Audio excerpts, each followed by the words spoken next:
sometimes I speak with people and they say to me that they or someone they know has solar, and it just doesn't seem like it's that worth it because their electricity bills seem to be like increased to be about the same as what they were before they got solar panels. And they're like, what? How does that work out? So the reason for that is that the electricity companies have increased their usage rates every year. It's called inflation, but it's like hyperinflation because electricity prices have tended to increase more than other things.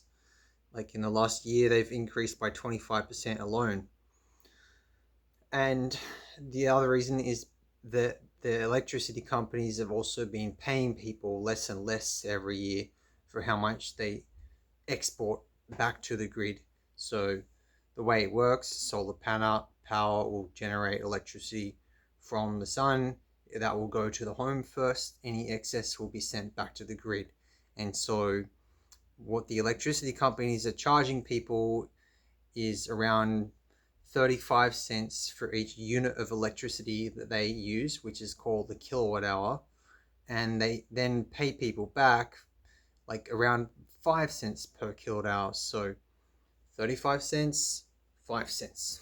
It's about 7 times as much. See the difference?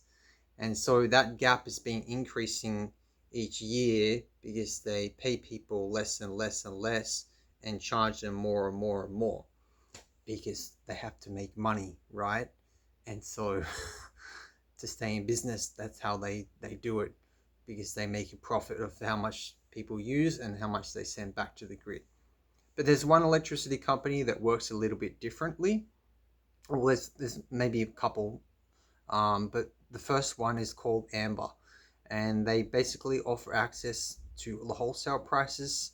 And so with the wholesale prices, you get what you pay for. And so if you use you get charged at the wholesale rate, so there's no profit off of how much you use, and no profit, no markup of how much you send back to the grid, which allows you to keep more back and get more back in your pocket.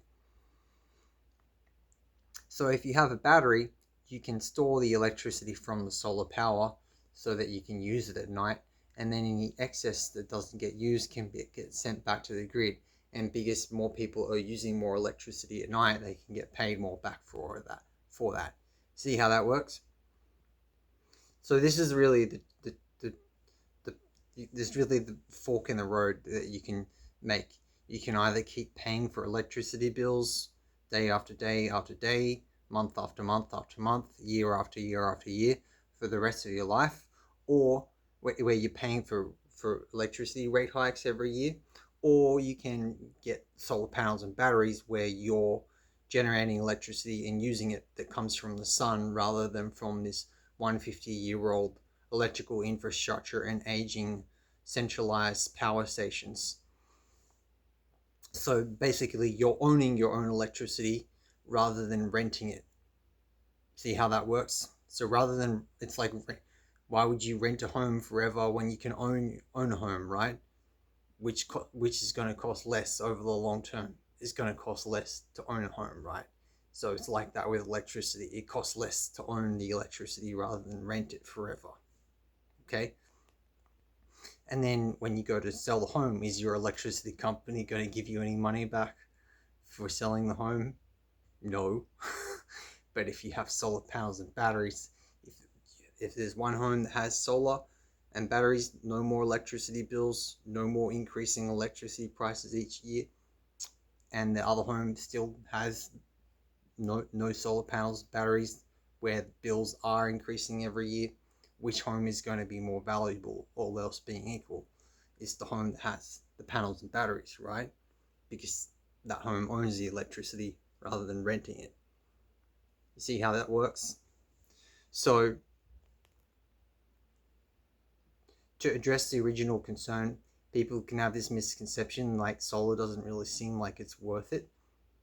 But when you think about it, is it the fault of solar panels and battery or the companies that install it?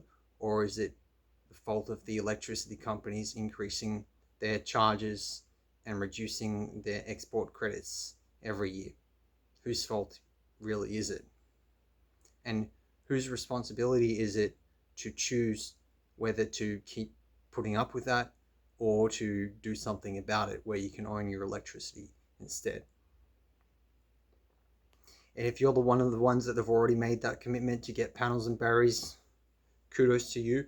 Hopefully you made the choice to get a high quality solar and battery system. Oftentimes we can speak with people and see people make complaints about getting a cheaper system, and oftentimes they get cheaper results as well.